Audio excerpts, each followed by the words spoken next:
On entend souvent les commentaires des condamnés s'exclamer «La justice des hommes m'importe peu, ce qui compte c'est la justice divine», notamment pour les crimes sexuels et apparentés.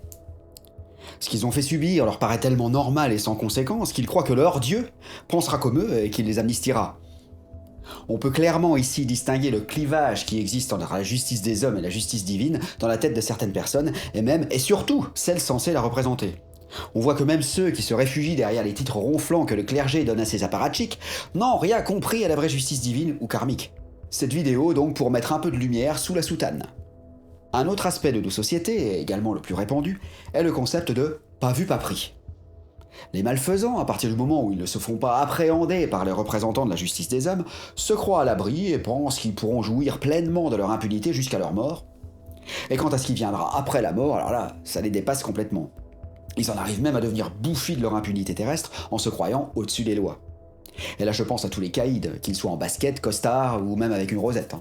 On constate ici que chez la plupart d'entre nous, le côté spirituel est complètement passé à la trappe. Même chez beaucoup de croyants. Ces automates pratiquants de religion dont on leur a imposé les rites et les pratiques, mais pour qui les enseignements véritables leur passent à milieu au-dessus, soit parce qu'ils n'ont pas les neurones pour chercher plus loin que les dires des prédicateurs en tout genre, qu'ils n'ont pas envie ou qu'ils se laissent simplement bercer par fainéantise.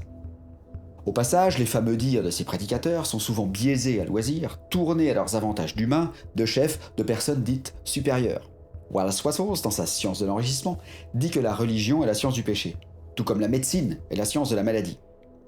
En effet, le socle de toutes les religions est la pléthore d'interdits auxquels les ouailles sont tenus de se plier sous peine de châtiment divin, de purgatoire, de damnation éternelle, de flammes de l'enfer dans lesquelles le pauvre humain, pur produit de son ego et de ses mémoires, ira brûler pour des siècles et des siècles.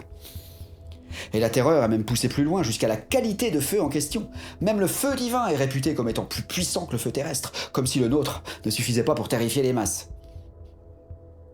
On voit ici que toutes ces interprétations des vérités éternelles, à savoir le véritable message derrière toutes les religions, quelles qu'elles soient, a été imagé par les soutanes, toutes couleurs confondues, de façon à le rendre accessible au plus demeuré d'entre nous, afin que lui aussi se plie parfaitement aux lois éternelles, sans parler de la domination exercée par ces soi-disant sachants sur la multitude, et ça au niveau purement physique, concret.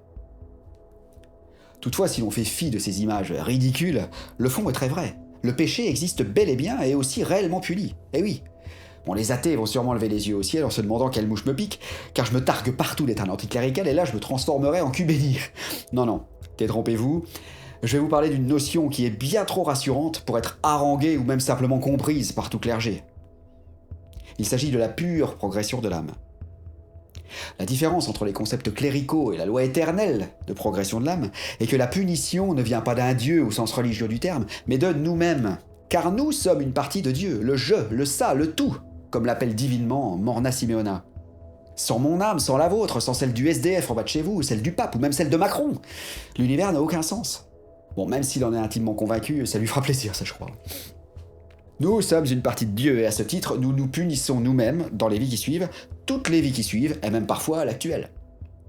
Bon, punir n'est pas le terme exact, car contrairement aux hommes, en aucun cas la divinité ne souhaite faire plus de mal que celui qui a déjà été commis. Dieu, donc nous-mêmes, pour employer une métonymie, ne nous punissons pas, mais nous donnons une chance d'effacer, et c'est le terme idéal, le préjudice que nous avons commis en subissant le même mal, de façon à nous faire comprendre la gravité de ce que nous avons fait subir, et que cette souffrance endurée serve à demander pardon de façon tacite à ceux que nous avons offensés avant. Ça me fait penser à un film, je me souviens plus du titre, qui mettait en scène un gamin extra-lucide qui arrivait à faire migrer la souffrance qu'un chasseur avait infligée à une biche qu'il venait de tuer en prenant une de ses pattes dans une main et la main du chasseur dans l'autre. La souffrance était donc ressentie en exacte proportion par le tueur, et celui-ci était anéanti, laminé même, en ressentant la véritable souffrance infligée. Il prenait soudainement conscience de la conséquence de ce qu'il faisait subir aux animaux en appelant joyeusement la chasse un sport. Et du coup, il arrêtait de chasser immédiatement et définitivement avec un profond dégoût et un traumatisme qui allait l'ébranler pendant encore longtemps. Et bien là, c'est exactement la même chose au fil de nos vies. Voilà aussi pourquoi certains semblent tourner en rond, quoi qu'ils fassent.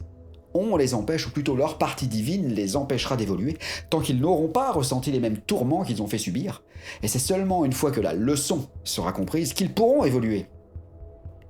Malheureusement, notre ego est tellement entêté et vit tellement de la séparation que beaucoup de vies sont nécessaires pour faire passer le message, parfois des centaines, des milliers même. Un exemple très terre-à-terre dans notre vie actuelle est le régime alimentaire. Lorsqu'on sait qu'on a abusé de trop de bonnes choses, on décide de s'infliger un régime pour perdre la conséquence de nos fautes, c'est-à-dire les kilos en trop. Personne ne nous l'impose ce régime, c'est nous-mêmes qui nous l'imposons. Donc la diète que l'on commence ce lundi, par exemple, correspond à une nouvelle vie dans laquelle nous sommes trop gros et où nous devons maigrir pour perdre les excès, corriger les erreurs de l'ancienne vie, à savoir l'excès de nourriture. Et si l'on craque, si l'on n'arrive pas à tenir bon et qu'on recommence à trop manger, et qu'à nouveau on redécide de faire un régime, ce premier jour de ce nouveau régime correspondra à une nouvelle naissance dans laquelle nous devrons trouver le moyen de maigrir pour de bon. Et ce, autant de fois qu'il le faudra. Et une fois que de nouvelles habitudes alimentaires seront bien acquises, nous pourrons passer à autre chose dans les vies suivantes. Par exemple, une fois qu'on a réussi à stabiliser son alimentation et son poids, on se sentira motivé, donc réellement autorisé à renouveler sa garde-robe par exemple, et partir en quête d'un nouveau partenaire, car on se sentira plus confiant. Et surtout que l'énergie nécessaire pour chercher ce ou cette partenaire nous sera gracieusement fournie. Et le début de cette nouvelle quête correspondra à une nouvelle vie terrestre, et ainsi de suite. Mais tant que l'on n'aura pas corrigé les erreurs du passé, on ne pourra pas passer à autre chose.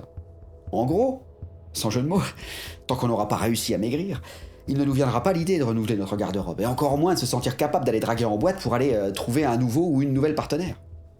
Même chose avec le suicide, il est totalement inutile, car si vous n'arrivez pas à régler les problèmes et que vous décidez de vous supprimer maintenant, vous reviendrez pour revivre exactement les mêmes situations, dans des couleurs différentes, mais les mêmes situations, pour en arriver au même moment difficile, et si vous vous re-suicidez, vous reviendrez encore, et ainsi de suite, et ce sera un perpétuel retour à la case départ. C'est ce que je raconte dans mon morceau acoustique Back to Square One ici. Petite précision, le régime alimentaire n'est qu'un exemple pour étayer mes dires présents.